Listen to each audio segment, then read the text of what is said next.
மீது இறங்கி வன்முத்து பூச்சி போல உருகி விழுந்தார்.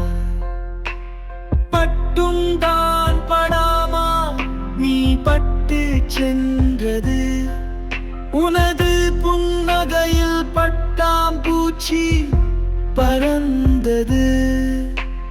மாலை நேரத்தில் நான் கனவுகள் கண்டேன், நீ என் மகிழின் நிழல் பொன்மணி போல வந்தாய்.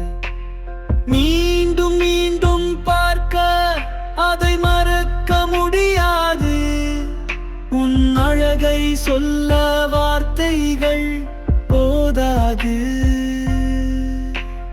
பட்டும் தான் படாமா நீ பட்டு சென்றது, உனது புன்னகையில் பட்டாம்பூச்சி பறந்தது.